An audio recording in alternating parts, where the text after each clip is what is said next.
200 kilo ng umano'y shabu naman ang nabisto sa kotseng 6 na araw ng nakaparada sa isang mall.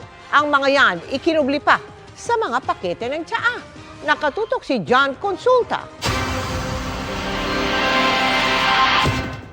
Pasado alas 4 ng madaling araw kaninang umaga, nang lapitan ng mga tauhan ng NBI Task Force Against Illegal Drugs at NBI Pampanga ang pulang kotseng ito sa parking lot ng isang mall sa Mabalacat, Pampanga.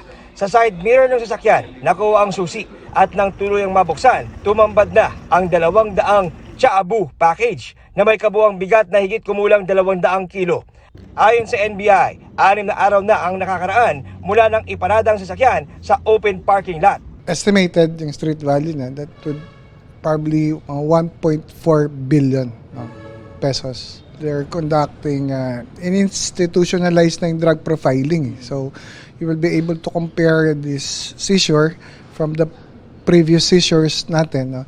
If it's the same or it's possible that they were made from the same batch or source. Ayon kay NBI Assistant Director Lito Magno, may nakitang mga pangalan sa loob ng sasakyan at sa kanilang verification na kumpirmang ibinenta ito kamakailan. Actually, minsan tawag nila dito is palit kotse, no? So, bibigyan kitang kotse, lagyan mo ng laman, or bibili ako ng kotse, lalagyan ko ng laman, and then ibibigay ko na sa iyo yung kotse. Because sabi, hindi masyadong importante yung kotse. What's important is yung laman nito. No? It was intended sa Caloocan, actually. No? Yun yung destination nito. Ang possible destination niya is Manila.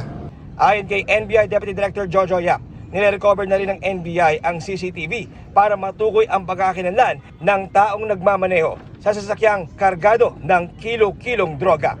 Para sa GMA Integrated News, John Consulta, nakatutok 24 oras. Mga kapuso, kasama nyo kami 24 oras. Mag-subscribe sa GMA Integrated News sa YouTube.